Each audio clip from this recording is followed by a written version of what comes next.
Selamat datang di channel Misteri Dunia. Tempat di mana menceritakan kisah-kisah horor yang ada di penjuru dunia. Jika kalian suka dengan video Misteri Dunia, jangan lupa tekan like, komen, subscribe, dan nyalakan tombol loncengnya agar kalian tidak ketinggalan video-video berikutnya. Selamat menonton. Ada bangunan tua di Korea Selatan, tersembunyi di balik pepohonan, berdiri sepi di antara lembah dan bukit di Gwangju. Dari luar, ia tampak seperti rumah sakit biasa, bangunan beton 3 lantai, jendela pecah, cat yang mengelupas, tapi siapapun yang pernah mendekatinya tahu, ini bukan tempat biasa. Ini adalah salah satu lokasi paling ditakuti di Asia, rumah sakit jiwa Gonjiam. Selama puluhan tahun, tempat ini menjadi sumber dari ratusan cerita tentang pasien yang hilang, tentang kamar yang tak pernah bisa dibuka, tentang suara yang muncul di malam hari, dan tentang sesuatu yang tidak bisa dijelaskan oleh logika. Bangunan ini telah ditinggalkan sejak tahun 1995, tapi sampai hari ini, orang-orang masih datang, merekam, menelusuri, dan sebagian tidak pernah kembali seperti semula. Tidak ada catatan resmi yang bisa menjelaskan sepenuhnya apa yang terjadi di dalam rumah sakit ini. Tidak ada laporan medis, tidak ada pengakuan pemerintah, tidak ada dokumen yang bertahan, yang ada hanya cerita, bisikan, dan ingatan yang tertinggal di lorong-lorong kosong. Malam ini, kita akan menyusuri semuanya, bukan sebagai turis, bukan sebagai pemburu hantu, tapi sebagai pendengar dari apa yang mungkin sudah terlalu lama dikubur. Jika kamu memutuskan untuk bertahan, ingat satu hal, apapun yang kamu dengar, jangan abaikan rasa takutmu, karena di tempat seperti Gonjiam, takut adalah hal paling waras yang bisa kamu rasakan. Kita mulai dari awal. Rumah sakit yang menelan jiwa. Rumah sakit ini dibangun tahun 1961 di wilayah Gwangju, Korea Selatan. Tujuannya jelas, untuk merawat pasien-pasien gangguan jiwa. Fasilitasnya lengkap pada masa itu. Tenaga medisnya disebut profesional. Tapi sejak awal berdirinya, tempat ini sudah dianggap aneh oleh warga sekitar. Mereka mendengar suara-suara aneh dari arah gedung saat malam hari. Suara jeritan, teriakan, kadang seperti suara orang tertawa di tengah malam, tapi ketika diperiksa, tidak ada apa-apa. Petugas mengatakan itu hanya suara pasien, tapi orang-orang merasa ada yang tidak beres. Bangunan rumah sakit ini berdiri di atas tanah yang katanya dulu adalah lokasi pemakaman tua. Warga tua di desa dekat sana sering memperingatkan agar tidak membangun di atas tanah itu, tapi pembangunan tetap dilakukan. Selama beroperasi lebih dari 30 tahun, rumah sakit ini mencatat berbagai kejadian janggal. Beberapa pasien dinyatakan meninggal secara tiba-tiba, tidak ada tanda penyakit, tidak ada luka, tapi mereka ditemukan tidak bernyawa di kamar mereka, dalam posisi yang aneh, kadang duduk, kadang berdiri menatap dinding.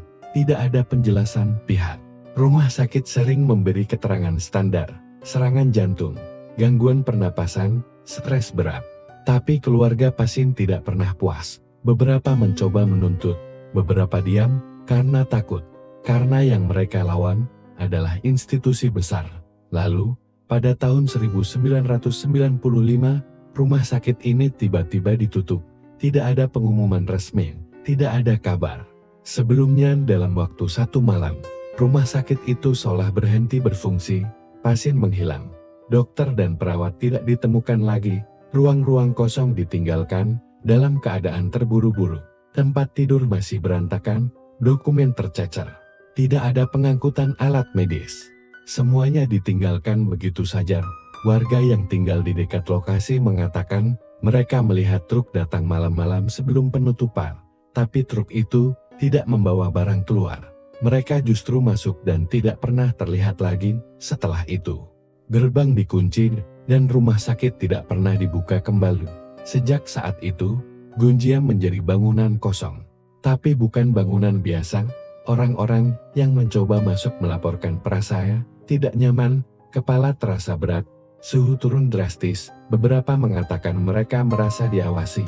Ada juga yang merasa seperti disentuh oleh sesuatu yang tidak terlihat banyak. Urban Explorer mencoba merekam kondisi dalamnya, tapi sebagian dari mereka kehilangan sinyal kamera begitu melewati lantai 2, dan lebih parah, beberapa orang yang pernah masuk ke sana mengalami perubahan perilaku setelahnya. Menjadi pendiam, ketakutan, tidak mau membicarakan apa yang mereka alami. Ada satu ruangan yang paling terkenal, kamar 402. Kamar ini disebut sebagai titik paling angker di seluruh gedung. Tidak ada yang pernah berhasil membuka pintunya, gemboknya utuh, tapi tidak ada kunci. Saat didekati, orang merasa mual. Beberapa mencium bau busuk seperti bangkai. Beberapa mendengar suara dari balik pintu. Suara tangisan, suara perempuan, kadang seperti bisikan yang memanggil nama. Paranormal lokal pernah mencoba membuka kamar itu. Mereka membawa alat dan mencoba ritual pemurnian, tapi alat mereka rusak. Lampu padam, dan salah satu dari mereka pingsan selama 2 jam. Setelah sadar, dia tidak bisa menjelaskan apa yang dilihatnya. Satu hal yang selalu muncul dari cerita mereka adalah kalimat ini, "Jangan ganggu kamar itu."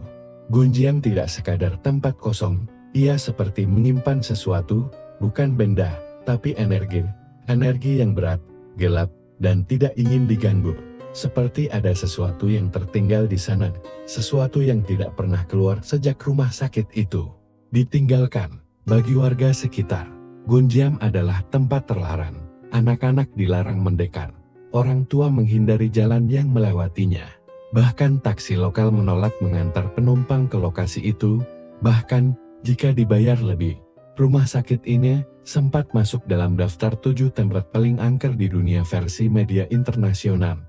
Tapi itu hanya sisi viralnya, yang tidak banyak orang tahu adalah bahwa catatan sejarah rumah sakit ini sebagian besar hilang. Arsip pemerintah setempat tidak memiliki data lengkap, foto-foto lama menghilang, nama-nama dokter yang pernah bertugas tidak bisa diverifikasi, seolah-olah rumah sakit ini tidak pernah benar-benar ada. Tapi bangunannya berdiri, kamar-kamarnya ada, dan kisah-kisahnya terus beredar. Beberapa tahun terakhir, tempat ini kembali jadi perhatian setelah sejumlah konten kreator mencoba masuk dan merekam. Tapi banyak dari mereka berhenti di tengah jalan, bukan karena larangan, tapi karena mereka merasa tidak sanggup melanjutkan. Suara aneh, benda yang berpindah sendiri, bayangan yang lewat, kamera mati mendadak. Mikrofon menangkap suara yang tidak ada di lokasi, dan anehnya, beberapa video yang sudah diunggah hilang dengan sendirinya, bukan karena dihapus, tapi karena filenya rusak. Bahkan tim editor tidak bisa membuka ulang footage asli, hanya tersisa audio, dan kadang suara di audio itu bukan suara orang yang ada di lokasi saat itu. Fenomena ini membuat banyak orang bertanya, apa sebenarnya yang terjadi di Gonjiam? Mengapa rumah sakit ini ditutup begitu saja? Dan kenapa tidak ada yang berani membongkar sejarah resminya? Mungkin jawabannya ada di dalam bangunan itu, atau mungkin tempat ini memang sengaja disembunyikan dari ingatan kolektif, dibiarkan membusuk, tertutup, dan terkunci. Karena membuka Gonjiam bisa berarti membangunkan sesuatu yang seharusnya tetap tidur, dan mungkin itulah sebabnya kamar 402 tetap terkunci hingga hari ini. Sejarah gelap Rumah Sakit Gonjiam. Rumah Sakit Jiwa Gonjiam berdiri tahun 1961 di kawasan Gwangju, Korea Selatan. Lokasinya berada di area cukup terpencil, dikelilingi hutan dan jauh dari pusat kota. Pemilihan lokasi ini dianggap wajar saat itu, karena rumah sakit jiwa memang cenderung dibangun jauh dari keramaian, demi menjaga privasi pasien dan ketenangan lingkungan. Gonjiam awalnya dikenal sebagai proyek percontohan nasional. Tujuannya mulia, memberikan pengobatan modern bagi pasien dengan gangguan mental, sekaligus menjadi pusat pelatihan tenaga medis jiwa. Fasilitasnya dianggap sangat lengkap di zamannya, bahkan disebut yang paling maju di wilayah barat. Seorang yang berada di balik pendirian rumah sakit ini adalah seorang dokter bernama Dr. Park In-sel, tokoh yang misterius namun berpengaruh. Dr. Park dikenal sebagai orang terpandang, berpendidikan luar negeri, dan memiliki kekayaan yang mencurigakan besarnya. Ia tidak banyak bicara kepada media. Semua yang diketahui publik hanya berasal dari wawancara singkat di awal pembukaan rumah sakit. Dr. Park mengatakan bahwa Gonjiam akan menjadi pusat pemulihan jiwa yang bebas dari stigma.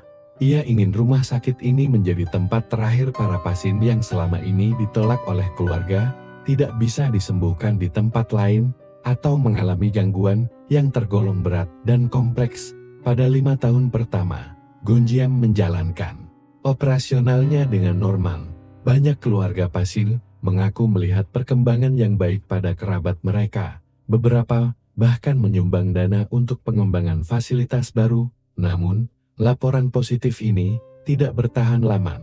Tahun-tahun 1967, mulai muncul laporan mengenai pasien yang tidak boleh dijenguk. Surat-surat keluarga tidak dibalas. Beberapa pasien yang pulang justru menunjukkan kondisi lebih parah. Ada yang tiba-tiba menjadi pendiam, ada yang kehilangan ingatan jangka pendek, ada yang tidak bisa tidur, dan mengigau menyebut nama-nama asing pihak. Rumah sakit memberi alasan yang terdengar logis. Mereka menyebut pasien mengalami kelelahan mental atau efek samping dari terapi. Tapi keluhan dari keluarga terus meningkat. Tahun-tahun 1972, terjadi insiden pertama yang diketahui publik.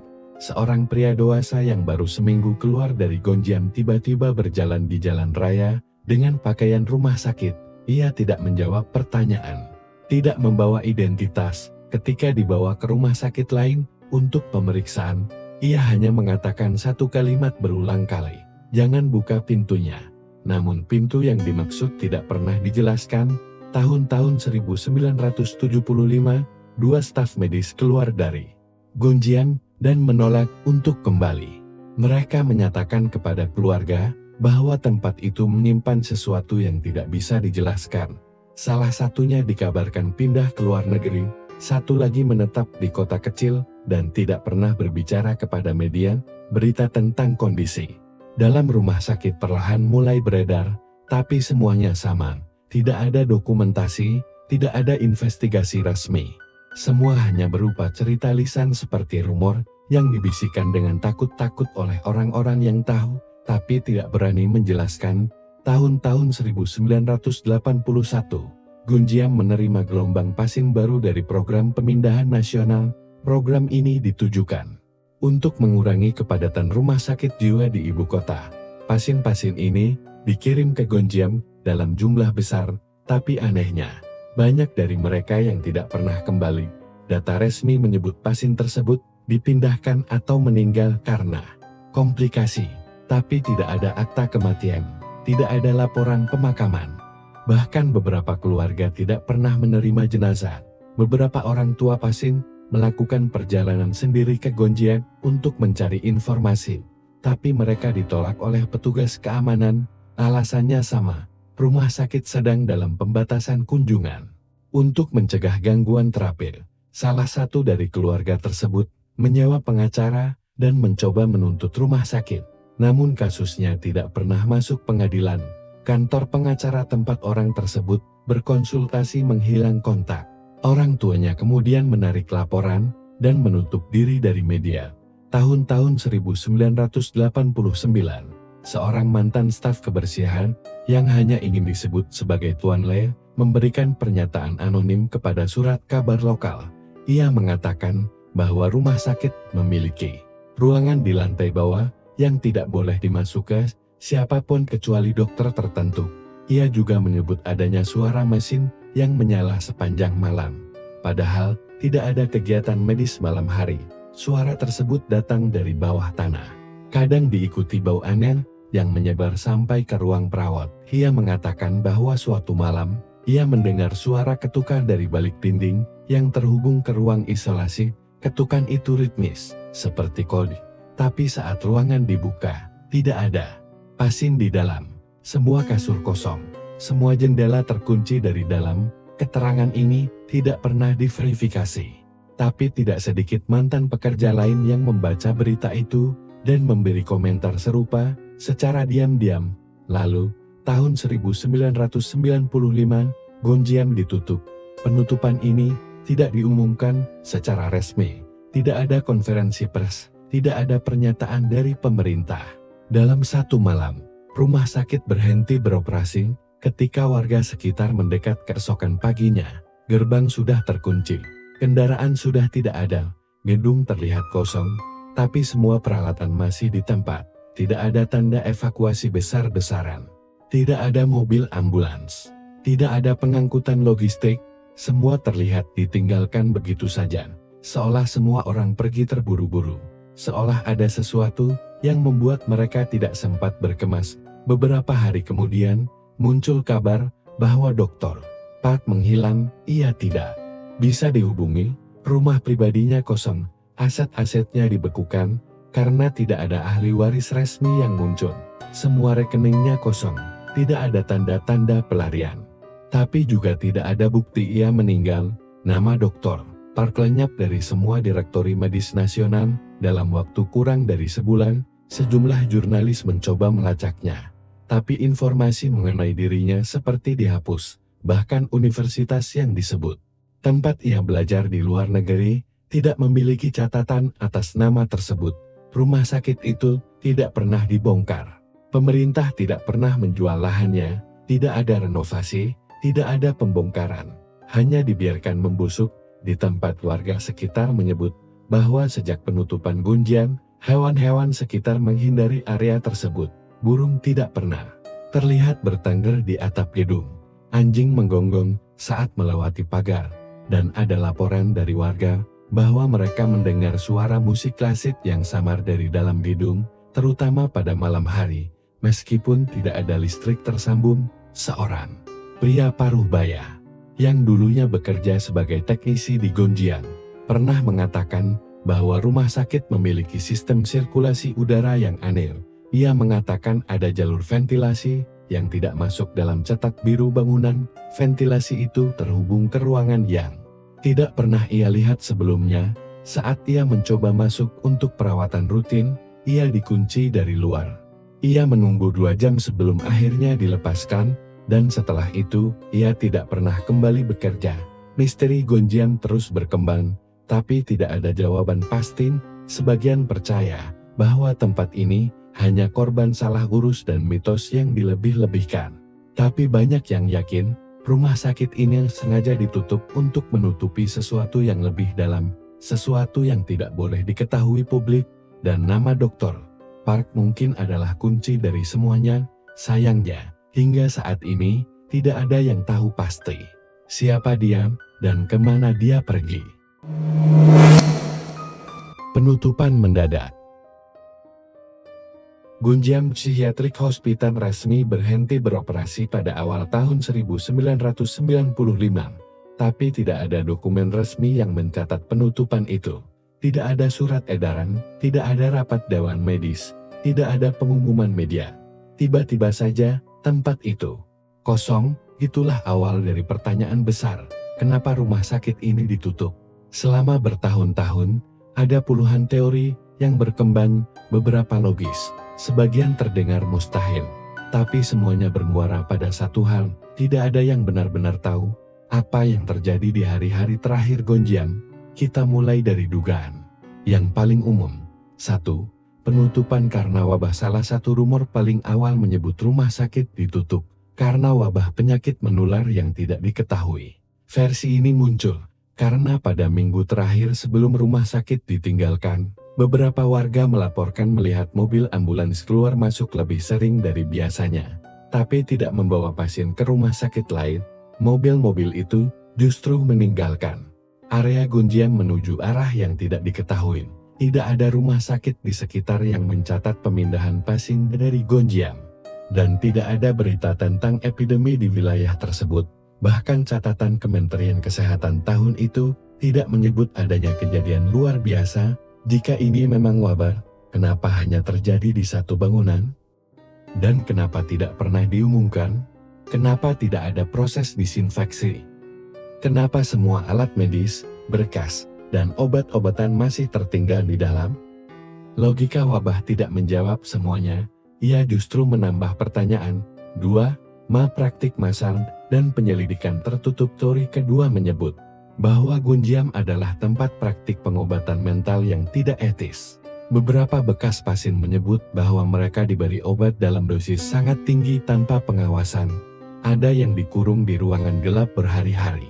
Katanya sebagai terapi diam, seorang pria bernama Kang Minho yang sempat dirawat di Gunjiam selama 1 bulan pada tahun 1993, mengatakan bahwa ia tidak pernah menerima sesi konsultasi dokter. Yang datang ke kamarnya setiap hari hanyalah 2 orang berseragam putih. Mereka tidak berbicara, hanya menyuntikkan cairan, lalu pergi.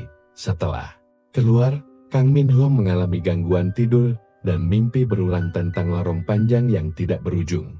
Ia selalu terbangun di jam yang sama, pukul 4:02 dini hari. Anehnya, itulah angka yang sama dengan nomor kamar paling misterius di rumah sakit ini. Kamar 402, kalau dugaan malpraktik ini benar, bisa jadi penutupan rumah sakit adalah langkah darurat untuk mencegah penyelidikan lebih lanjut.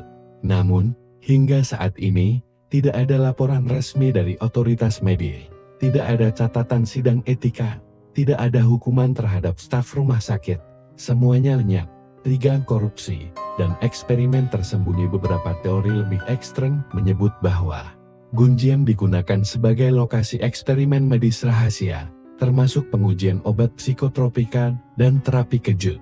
Bahkan ada yang menyebut bahwa rumah sakit menerima pasien yang tidak pernah terdaftar dalam sistem kesehatan nasional. Dalam salah satu laporan investigatif tak resmi yang beredar di forum internet Korea Selatan tahun 2004, seorang pengguna mengklaim menemukan dokumen setebal 76 halaman di ruang bawah tanah Gunjiam. Dokumen itu berisi istilah-istilah medis dan grafik data, beberapa di antaranya ditulis dalam bahasa Inggris dan Jerman. Hal ini memunculkan dugaan bahwa rumah sakit terlibat dalam kolaborasi asing, mungkin penelitian psikologis atau neurobiologis, yang tidak pernah dipublikasikan secara resmi. Satu nama yang terus muncul adalah Dr. Park, tapi informasi tentang dirinya sudah menghilang sepenuhnya. Tidak ada arsip akademik, tidak ada publikasi, bahkan rekaman wawancaranya saat peresmian rumah sakit kini tidak bisa ditemukan di arsip televisi nasional. Semuanya lenyap seperti tak pernah ada. Beberapa mantan staf rumah sakit yang berhasil diwawancarai secara anonim menyebut bahwa Dr. Park memiliki ruangan pribadi di lantai bawah tanah yang hanya bisa diakses menggunakan kunci khusus. Mereka menyebut ruangan itu tidak tercatat dalam denah bangunan. Beberapa menyebutnya sebagai unit non. Tidak ada yang tahu pasti apa yang dilakukan di dalamnya. Tapi satu hal yang konsisten dari kesaksian mereka adalah tidak ada yang mau kembali ke sana. 4. Ruangan rahasia di bawah tanah. Cerita tentang ruangan rahasia menjadi inti dari hampir semua teori konspirasi tentang Gunjiam. Lantai bawah tanah rumah sakit tidak bisa diakses dari tangga utama. Harus melalui pintu kecil yang tersembunyi di ruang penyimpanan obat. Ruangan itu dijaga 24 jam saat rumah sakit masih aktif. Bahkan dokter biasa tidak punya akses ke sana. Menurut kesaksian seorang mantan teknisi listrik, ia pernah diperintahkan memeriksa jalur kabel yang konslet di lantai bawah. Tapi saat ia meminta akses ke ruang tersebut, ia diberitahu bahwa tempat itu sedang dalam karantina medis. Ketika ia mencoba turun melalui jalur alternatif dari luar gedung, ia menemukan pintu logam tanpa pegangan, seolah-olah memang tidak dirancang untuk dibuka dari luar. Setelah penutupan rumah sakit, beberapa penjelajah urban mencoba masuk ke lantai bawah tanah ini, tapi tidak ada yang berhasil. Banyak dari mereka mengaku peralatan mereka mendadak rusak saat berada dekat pintu, kamera mati, baterai habis mendadak, mikrofon menangkap suara seperti orang menarik napas panjang padahal mereka tidak sedang berbicara. Apakah ruangan ini tempat dilakukannya eksperimen? Atau tempat penyimpanan sesuatu yang lebih gelap? Tidak ada yang tahu pasti. 5. Ritual, simbol, dan isyarat. Teori paling misterius menyebut bahwa rumah sakit Gunjiam adalah lokasi ritual tersembunyi. Beberapa Bekas pasien mengaku mendengar nyanyian aneh di malam hari, suara yang tidak mereka kenal bahasanya. Mereka juga melihat simbol tertentu di dinding ruang perawatan yang kemudian dihapus. Simbol-simbol ini bentuknya menyerupai pola spiral dan lingkaran bertumpuk. Salah satu peneliti budaya Korea menyebut bahwa bentuk simbol ini mirip dengan pola yang ditemukan di kuil-kuil tua daerah Jawa pada masa lalu. Kuil yang digunakan dalam ritual pemindahan energi. Jika benar, maka pertanyaannya adalah, kenapa simbol semacam itu ada di rumah sakit jiwa? Apakah ada keterlibatan kepercayaan tertentu? Atau ini hanya interpretasi berlebihan terhadap koretan? Acak tidak ada konfirmasi resmi, tapi saksi-saksi yang mengaku melihatnya selalu menggambarkan bentuk yang hampir sama, dan semua dari mereka mengalami gangguan tidur setelahnya. Hingga hari ini, rumah sakit Gonjiam tetap tertutup. Tidak ada rencana pembongkaran, tidak ada rencana restorasi, semua dibiarkan membusuk di tempat. Pemerintah setempat menyebut bangunan itu hanya properti terbengkalai yang bukan prioritas. Tapi ketika tim dokumenter mencoba mengajukan izin untuk pengambilan gambar resmi, permohonan mereka ditolak tanpa alasan yang jelas. Apakah rumah sakit ini hanya ditutup karena alasan keuangan? Apakah karena malpraktik besar-besaran yang sengaja ditutup-tutupi? Apakah benar ada proyek medis rahasia atau bahkan kegiatan spiritual yang tersembunyi di bawah permukaan? Semua kemungkinan itu belum bisa dijawab. Satu-satunya yang pasti adalah penutupan Gonjiam bukan kejadian biasa. Ia terjadi cepat, sunyi, dan terorganisir. Dan sejak saat itu, tidak ada seorang pun, dokter, perawat, pasien, bahkan pemerintah yang benar-benar menjelaskan apa yang terjadi di dalam sana. Kisah kamar 402. Pintu yang tak pernah terbuka.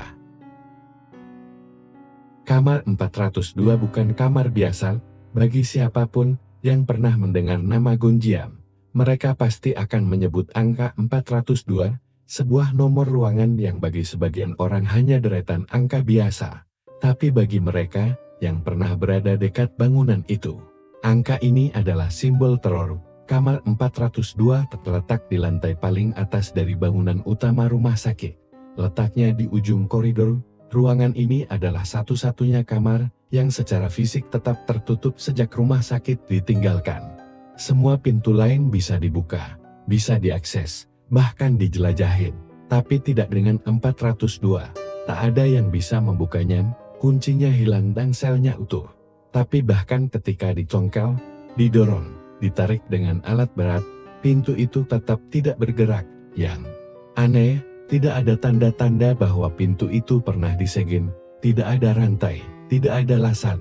Tapi orang-orang yang mencoba membukanya merasa seolah-olah mereka mendorong dinding, bukan pintu, seolah ruangan itu tidak ingin dibuka. Dalam catatan rumah sakit, kamar 402 tidak pernah digunakan secara rutin.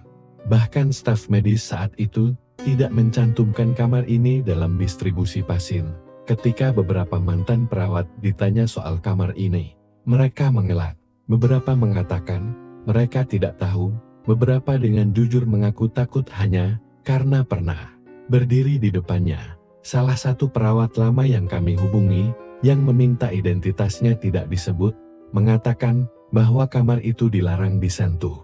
Tidak ada instruksi tertulis, tidak ada larangan resmi, tapi staf-staf lama tahu untuk tidak mendekatinya. Tidak ada jadwal pembersihan di sana, tidak ada pasien yang dikirim ke sana.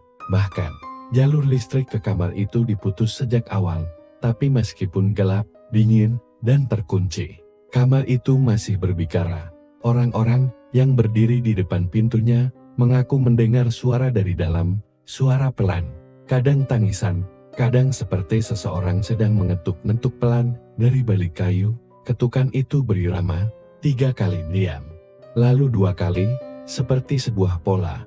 Yang lebih menyeramkan adalah bau-bau dari balik pintu kamar 402 tidak seperti bau bangunan tua, tidak seperti bau kayu lapuk, tapi seperti sesuatu yang membusuk. Masih segar, bau logam, bau lembab, bau seperti bangkai lama yang masih hidup. Ada paranormal dari Seoul yang pernah mencoba masuk ke kamar 402. Namanya dikenal di kalangan komunitas spiritual Korea. Ia membawa alat khusus, lilin, dan benda-benda pemurnian. Ketika ia mencoba menyentuh pintu, tangannya bergetar. Ia mengatakan, ini bukan sekadar kamar, ini pemisah. Ketika ditanya maksudnya, ia menjelaskan bahwa kamar 402 adalah titik antara dunia yang terlihat dan dunia yang tidak bisa dilihat. Dalam istilah mereka, ini adalah batas roh, titik di mana arwah yang tidak tenang berkumpul, bukan untuk pergi, tapi untuk tinggal. Tim eksplorasi urban pertama kali mencoba masuk ke Gonjiang pada awal tahun 2007.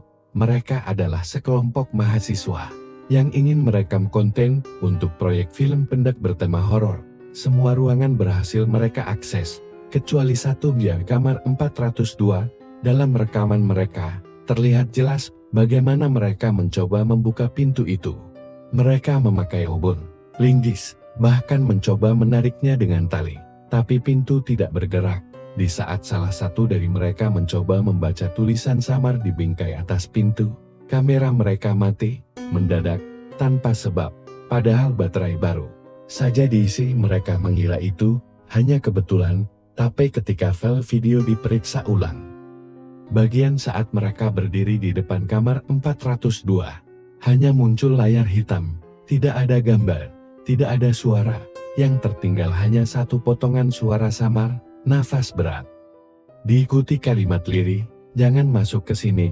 Grup kedua yang datang mencoba lebih serius, mereka membawa kamera inframerah, alat deteksi suhu, serta sensor suara. Mereka mendokumentasikan seluruh perjalanan mereka dari lantai dasar hingga lantai 3. Semuanya lancar, tapi saat mereka mendekati kamar 402, suhu turun drastis. Dalam rekaman suhu mereka, titik panas di area depan pintu turun, hingga mendekati 0 derajat padahal saat itu, musim semi. Salah satu dari mereka, perempuan bernama Miyong, tiba-tiba pingsan di depan pintu, nafasnya cepat, tubuhnya gemetar. Ketika dibawa keluar, ia tidak ingat apa-apa, hanya berkata pelan, aku melihat wajah-wajah menempel di dinding. Setelah kejadian itu, grup tersebut membatalkan semua proyek eksplorasi mereka. Miyong dirawat di rumah selama 2 minggu, mengalami insomnia berat, dan memutuskan untuk tidak kembali kuliah. Beberapa teori muncul tentang apa sebenarnya yang ada di balik kamar 402. Beberapa mengatakan ruangan itu adalah tempat karantina darurat untuk pasien dengan gejala ekstrem. Beberapa menyebut ruangan itu digunakan untuk eksperimen rahasia oleh Dr. Park. Bahkan ada yang percaya kamar 402 sebenarnya tidak pernah dibangun sebagai ruangan, tapi sebagai tempat penyimpanan sesuatu. Dalam denah bangunan lama, kamar 402 tidak tercantum. Denah hanya mencatat 401 sebagai ruangan terakhir di koridor lantai atas. Tapi secara fisik, 402 ada, pintu itu berdiri, ruang itu nyata. Tapi dalam arsip resmi, ruang itu tidak pernah eksis. Paranormal lain yang datang tahun 2011 melakukan ritual pemanggilan energi. Dalam proses itu, ia merekam suara menggunakan tape analog. Ketika diputar ulang, suara yang terekam bukan suara manusia, tapi gumaman, seperti suara anak kecil yang menyebut sesuatu berkali-kali. Tidak jelas artinya, tapi terdengar seperti kalimat dalam bahasa tua. Pada akhir rekaman, terdengar suara perempuan berkata, dalam bahasa Korea, pintu ini tidak untuk kalian. Lalu suara itu berhenti. Beberapa tim mencoba mengangkat lantai di dekat pintu untuk melihat apakah ada akses dari bawah tanah. Tapi struktur beton sangat padat. Bahkan setelah dibor, tidak ditemukan jalur apapun ke bawah kamar tersebut, seolah ruangan itu benar-benar berdiri sendiri, tanpa akses masuk dan tanpa jalan keluar. Semua orang yang pernah mencoba membuka kamar 402 mengatakan hal yang sama. Pintu itu bukan dikunci dari dalam, tapi ditahan oleh sesuatu yang tidak terlihat, tapi terasa. Setiap kali pintu itu disentuh, tubuh menjadi berat, napas sesak, pikiran berkabut, ada rasa tidak nyaman, seperti ada mata yang memperhatikan. Bukan dari dalam ruangan, tapi dari tempat yang lebih jauh. Lebih dalam.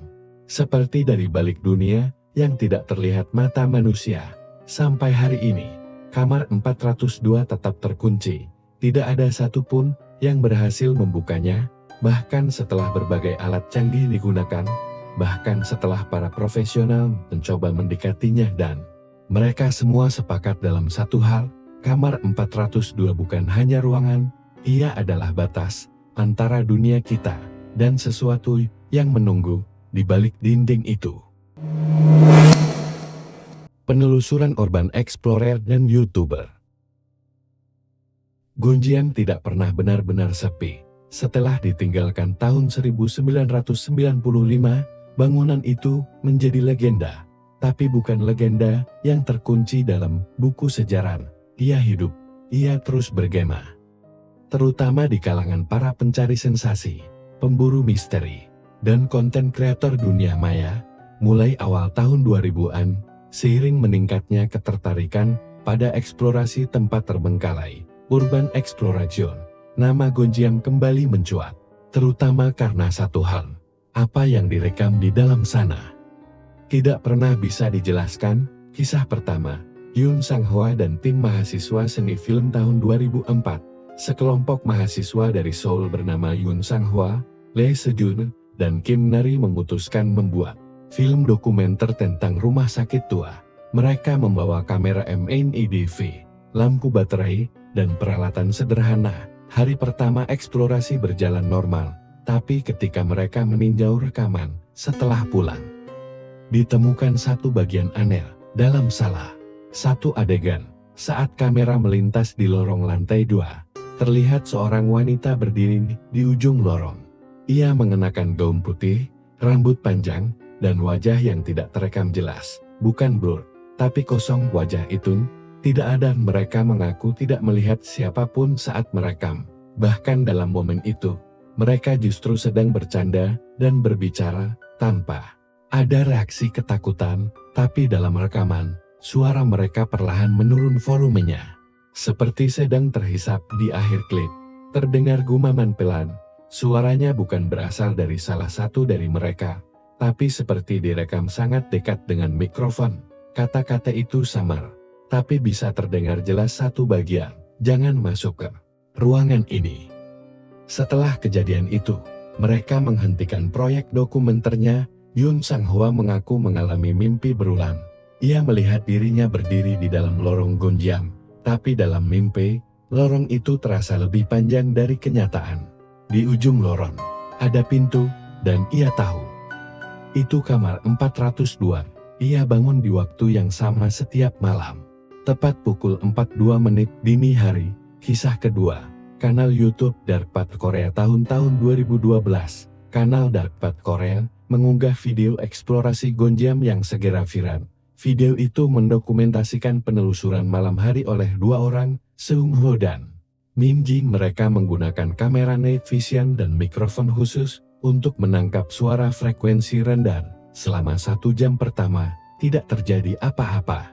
Tapi saat mereka tiba di lantai 3, kamera mulai bergetar, bukan karena gerakan tangan, tapi getaran aneh dari dalam alat. Saat mereka mencoba menelusuri koridor, pintu kamar nomor 321 terbuka pelan. Tidak ada angin, tidak ada getaran, tapi pintu bergerak sendiri. Ketika Seung-ho mendekat, terdengar suara perempuan berkata, "Pergi." Min Ji langsung menjerit dan meminta pulang.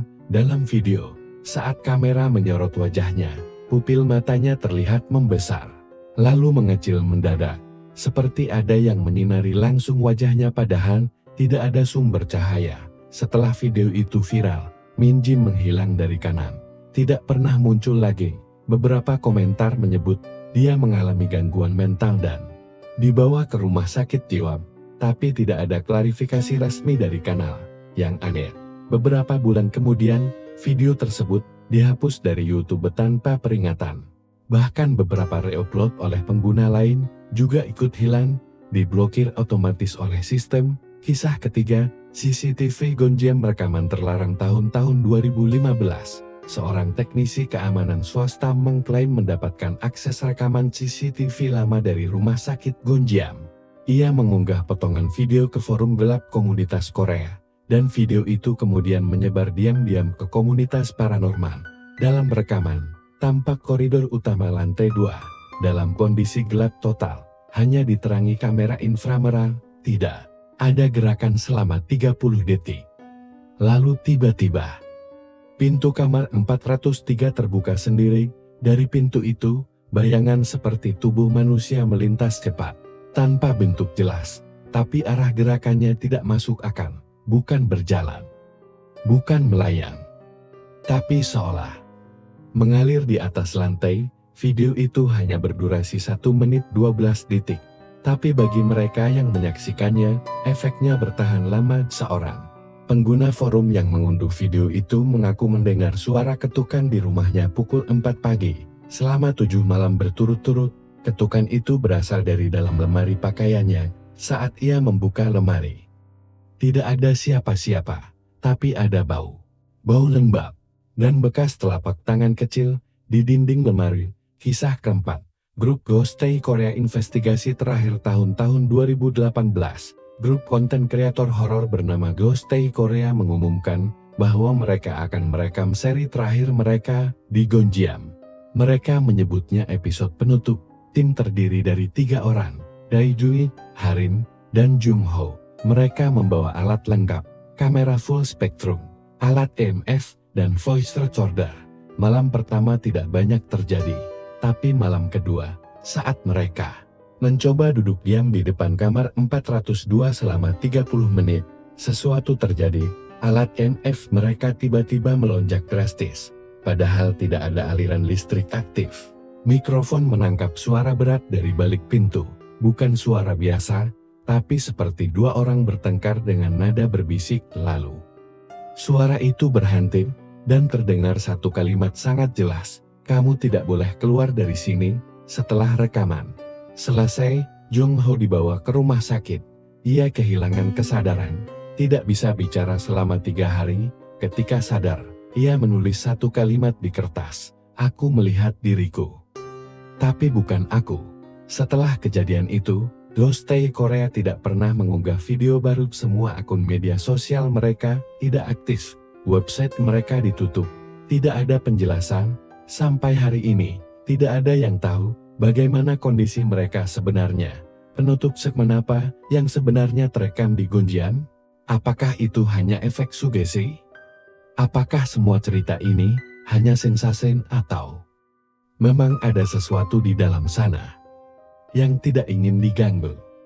Semua rekaman dari urban explorer, YouTuber, teknisi, dan paranormal menunjukkan pola yang sama. Pintu terbuka sendiri, bayangan yang melintas tanpa suara, suara bisikan yang tidak berasal dari siapapun, dan seseorang atau sesuatu yang berkata, "Pergi," dan mungkin kita memang seharusnya tidak berada di sana.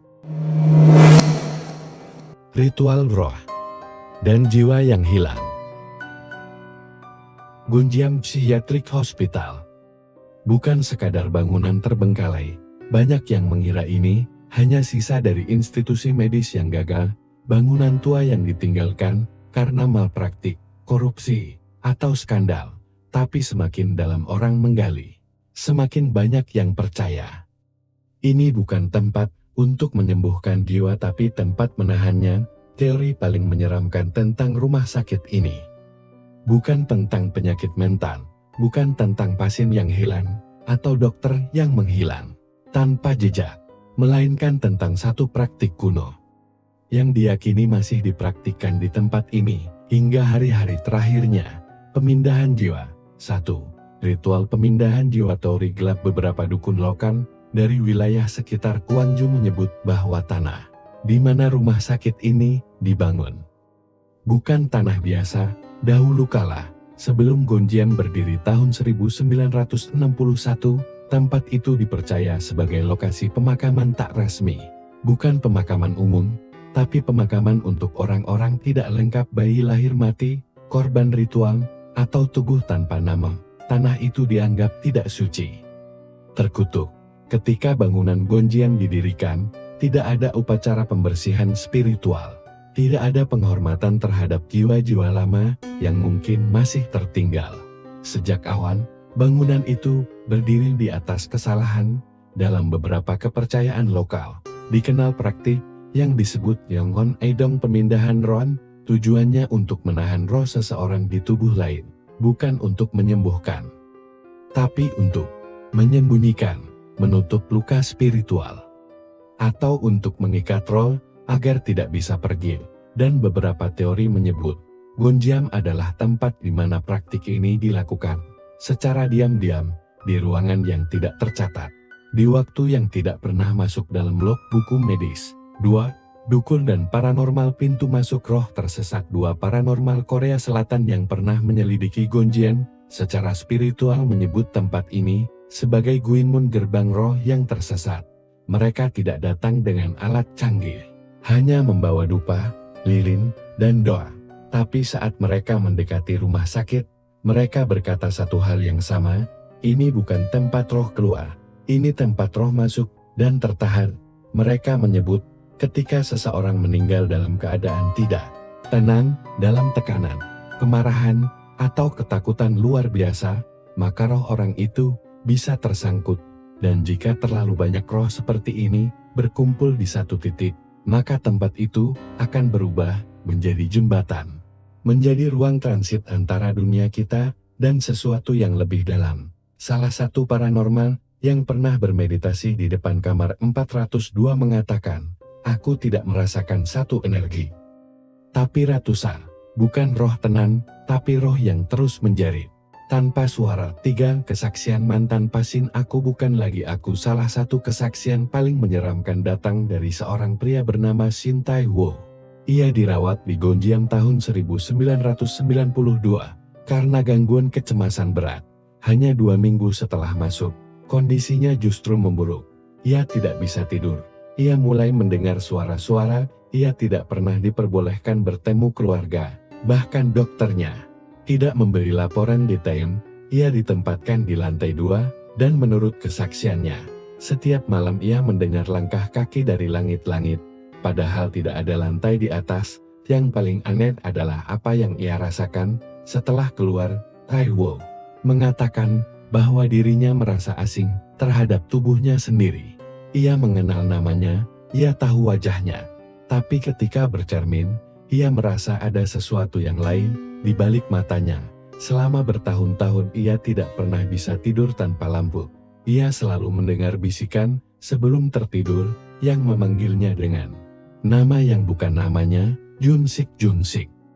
Ia bukan Junsik, ia tidak kenal siapa itu, tapi suara itu datang tiap malam, dan ia selalu bermimpi bahwa ia berdiri di kamar operasi, terikat, dan mendengar suara orang berbicara dalam bahasa asing. 4. Penjaga malam pasien yang tidak pernah pergi. Tahun 2001, seorang pria bernama Choi Bum-sep ditugaskan sebagai penjaga malam di properti Gonjiam. Ia bekerja selama 3 bulan, dan setelah itu tidak pernah kembali. Dalam wawancara singkat yang dilakukan oleh wartawan lokal, Choi mengatakan bahwa pada malam ke-27 bertugas, ia mendengar suara kursi bergerak di dalam ruang operasi. Ketika ia mendekat, ia melihat sosok seseorang duduk di meja operasi, menghadap ke dinding. Tubuhnya mengenakan baju pasien lama, rambutnya panjang dan acak-acakan. Choi menyangka itu orang gila yang menyusup, tapi ketika ia menyorot dengan senter, sosok itu tidak bergerak. Lalu suara kursi menyeret lagi, dan sosok itu berdiri, tapi tidak membalikan badan. Ia berjalan menjauh mundur, tanpa pernah menoleh. Saat ia mencoba mengejar, tubuhnya menjadi berat, napas sesak, dan udara ruangan berubah seperti disedot keluar. Keesokan harinya, ia mengundurkan diri.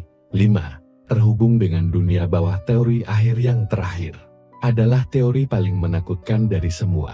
Beberapa peneliti spiritual menyebut bahwa Gonjiam bukan tempat biasa. Mereka percaya bangunan ini terhubung secara energi dengan tempat-tempat lain yang memiliki medan spiritual kuat. Mereka menyebut konsep ini Yongyui Mike, jalur arus roh. Menurut teori ini, beberapa lokasi di dunia terhubung melalui garis energi roh.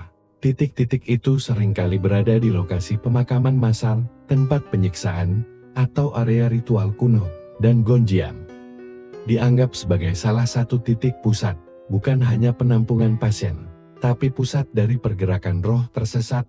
Konon, di lantai bawah bangunan yang tidak pernah selesai dibangun, ada ruangan bulat tanpa jendela, dindingnya dari beton kasar, dan di tengahnya hanya ada lingkaran. Lingkaran itu tidak dicat, tapi terbentuk dari batu yang ditanam dalam pola tertentu. Beberapa penelusur mengatakan, jika kamu berdiri tepat di tengah lingkaran itu, kamu akan mendengar suara langkah yang tidak berasal dari dunia ini. Refleksi Gonjiam adalah rumah sakit, tapi tidak untuk menyembuhkan, tidak untuk memperbaiki. Tempat ini menyimpan sesuatu, menahan sesuatu, dan mungkin menyembunyikan sesuatu yang tidak boleh ditemukan. Apa yang tinggal di sana bukan hanya sisa ingatan dari masa lalu, tapi roh-roh yang tidak bisa pergi, karena mereka tidak tahu bagaimana caranya, atau karena ada yang tidak mengizinkan mereka pergi. Kita manusia biasa, hanya pengganggu yang melintas. Mitos, fakta, dan pertanyaan terakhir, apakah kamu berani masuk? Kenapa rumah sakit jiwa selalu jadi tempat yang paling menakutkan? Bukan istana tua, bukan kastil, bukan gua di hutan, tapi rumah sakit, tempat yang katanya dibangun untuk menyembuhkan, untuk merawat, justru jadi tempat di mana jiwa manusia bisa hancur sepenuhnya. Apalagi rumah sakit jiwa, di dalamnya bukan cuma ada tubuh yang sakit, tapi pikiran yang kehilangan arah, jiwa yang tidak tahu lagi siapa dirinya, ketika seseorang kehilangan realitas, dan ketika dunia luar tidak bisa lagi mengenalinya. Tempat itu menjadi batas terakhir di antara kewarasan dan kehilangan. Gonjiam bukan hanya bangunan kosong, ia adalah simbol dari trauma yang tidak bisa diceritakan dengan kata-kata. Setiap lorongnya adalah ingatan dari orang-orang yang pernah merasa seperti bukan manusia lagi, bukan karena mereka tidak bisa berpikir, tapi karena mereka tidak pernah lagi diajak bicara, karena mereka disimpan di dalam bukan untuk disembuhkan, tapi untuk dilupakan. Bangunan yang ditinggalkan menyimpan bekas dari semua yang pernah ada di dalamnya. Cat yang mengelupas, kursi roda yang dibiarkan di ujung koridor, ranjang berkarat yang masih berdiri di ruangan gelap. Semuanya menjadi saksi diam dari sesuatu yang tidak pernah selesai. Ada ketakutan kolektif dalam pikiran kita bahwa di tempat seperti itu, penderitaan tidak pernah benar-benar hilang. Ia menetap, ia menempel pada dinding, pada udara, pada suara langkah yang menggema. Walaupun kita sendirian, beberapa menyebut ini hanya efek psikologis. Katanya ini hanya perasaan sugesti. Tapi bagaimana jika perasaan itu berasal dari sesuatu yang nyata? Dari energi yang ditinggalkan? Dari trauma yang tertanam di tempat itu? Sampai hari ini, belum ada penjelasan resmi mengapa Gonjiam ditutup mendadak. Tidak ada laporan pasti tentang kematian pasien, tidak ada daftar dokter, tidak ada arsip, bahkan nama-nama pasien seakan menghilang dari sejarah. Yang tersisa hanya gedung kosong dan kisah-kisah yang beredar dari mulut ke mulut. Semua itu membentuk satu ruang abu-abu antara fakta dan mitos. Antara apa yang benar-benar terjadi dan apa yang kita ingin percayai. Seorang warga yang tinggal dekat rumah sakit mengatakan, ia pernah melihat seseorang berdiri di taman rumah sakit jam 5 pagi, duduk diam, memakai baju rumah sakit. Tapi, ketika ia tanya pada perawat yang ia kenal, dijawab dengan pelan, itu bukan pasien. Lalu kenapa ia ada di sana? Siapa yang membawanya? Warga yang sama mengaku masih mendengar suara langkah kaki dari dalam rumah sakit saat malam. Tapi langkah itu tidak pernah sampai ke ujung, seperti terhenti. Lalu berbalik. Lalu menghilang. Ia tak mau disebutkan namanya, katanya. Sudah banyak yang datang ke sana untuk eksplorasi, tapi tak semua pulang dengan kondisi yang sama. Beberapa kembali, tapi bukan dengan pikiran yang utuh, Rumor tentang kamar 402 menjadi pusat dari semua cerita. Pintu yang tak pernah bisa dibuka. Setiap kali dicoba, selalu ada yang menghalangin. Suara dari dalam, bau busuk, jeritan yang muncul hanya saat malam. Paranormal menyebut kamar itu sebagai titik batas antara dunia kita dan dunia roh. Mereka bilang, ada sesuatu di dalam sana, bukan satu makhluk, tapi kumpulan jiwa yang tidak bisa pergi. Jiwa-jiwa yang masih mencari tubuh, mencari jalan keluar. Apa yang tinggal di dalam Gunjiang? Mungkin bukan sosok, tapi ingatan trauma dan rasa sakit yang tidak pernah selesai. Rumah sakit itu jadi tempat penyimpanan jiwa-jiwa yang tidak pernah mendapatkan akhir. Mereka yang meninggal tanpa didengar, mereka yang disakiti tanpa pernah bisa melawan, dan mereka yang tubuhnya pernah keluar tapi jiwanya tertinggal di dalam. Gunjiang bukan hanya rumah sakit tua, bukan sekadar bangunan, tapi tempat yang menahan sesuatu, tempat yang menolak dilupakan. Di dunia ini, ada tempat-tempat yang menyimpan rasa, dan Gunjiang menyimpan rasa sakit. Pertanyaannya bukan lagi, apakah tempat itu berhantu, tapi apakah kamu berani masuk? Apakah kamu siap berdiri di lorong yang gelap dan sunyi, dan merasa ada yang memperhatikanmu dari balik pintu? Apakah kamu benar-benar ingin tahu apa yang ada di balik kamar 402? Karena jika suatu malam, kamu berdiri di sana, dan kamu mendengar suara mengetuk, lalu suara berbisik dari balik pintu, pelan, sangat pelan. Masuklah. Jangan jawab, jangan dekati, dan yang paling penting, kalau kamu dengar suara dari kamar 402, jangan balas, terima kasih telah menonton channel Misteri Dunia.